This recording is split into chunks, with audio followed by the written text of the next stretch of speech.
Welcome to yet another unusual recipe from our collection of culinary goodies. The recipes we demonstrate here have been gleaned from an assortment of unusual sources. In this video we're going to move away from the cookery examples originating in the British Isles and skip across the English Channel to France.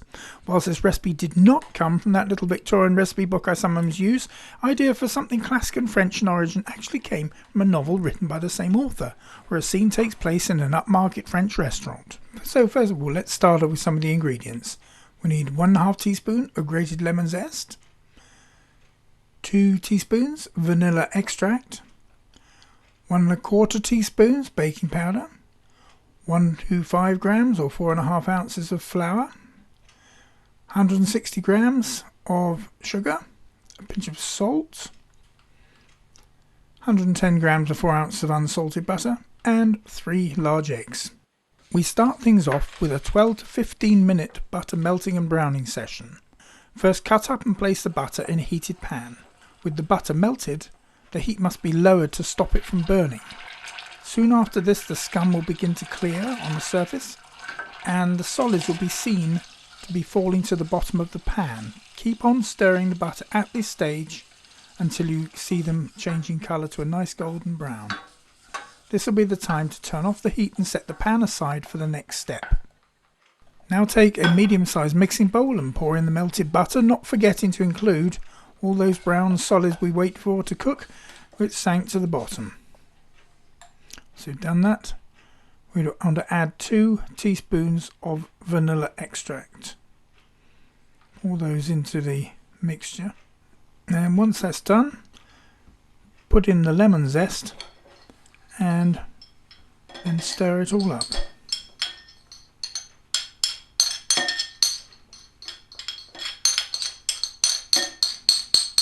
Waste not, want not, as they say.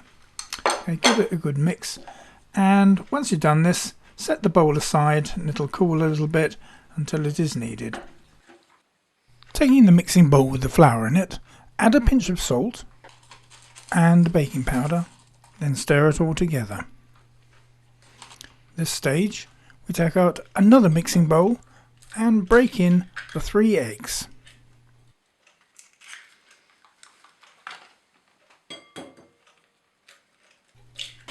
Using a small hand mixer or stand variant if you choose, start whisking the eggs with a slow to medium speed. Next, we begin to start adding the sugar. Make it a small quantity at a time. Once all the sugar is in the mixture, increase the mixing speed and keep mixing it until the consistency gradually becomes smooth and thick. What we do now is use a spatula to mix in first the flour mixture, then finally the butter complete with its brown solids. I personally like using one of those nice bendy modern silicone ones like the one I'm using here, as it's easy to clear out the bowl. As soon as this is all done and dusted, the Madeleine mixture can be considered finished. However, it's recommended that you let it cool down and rest in the refrigerator for at least 30 minutes. Now we set about preparing the oven and baking trays. Of course, in the real world, a Madeleine looks like a Madeleine, so should ideally be baked in a Madeleine tray. And I'm pretty sure that anybody experimenting with the recipe for the first time in an ordinary bun tin or something similar will want to obtain the real Madeleine trays for subsequent batches. You see the shape of each coquille being ideally suited to let the mixture flow properly and give the hard brown edges where each one thins out. First and foremost, we need to butter each of the coquilles with a pastry brush, then dust them lightly with flour. I don't usually do this second task with a flour sieve, but use an old tea strainer, which I find to be much better. As I couldn't find it today, I somehow managed to be a bit over-enthusiastic with my application of the flour. You can probably see that I'm using a dessert spoon to fill the trays. I think I managed to put a little less flour on this second tray. Serves you right for not searching out my favourite tea strainer. According to this well-tried recipe I'm using, the ingredients specified should be sufficient to make a total of 20 Madeleines, which is just as I've managed here. I shall be using the top oven today, and I know it very well for its temperature inaccuracies and the best places to where to put the trays inside. For this reason, I'm setting it to 190 degrees on the dial, as you can see, as opposed to the recipe's suggested 180 degrees. In addition to this, I shall be moving the trays around a little bit during the cooking, because I always find out that the top one obviously is hotter than the bottom one, so it's best to swap them around. Time wise, the recipe suggests 12 minutes cooking time.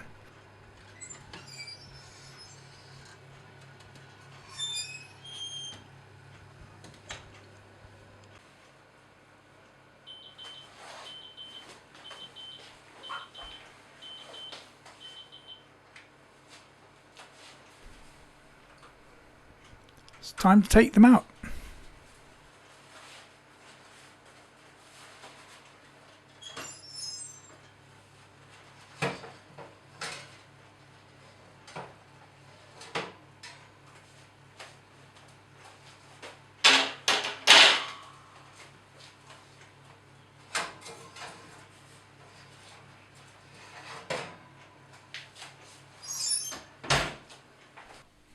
Well, I have to say they seem to be coming out all right. There's nothing particularly difficult with that. They're coming out their little shells quite well.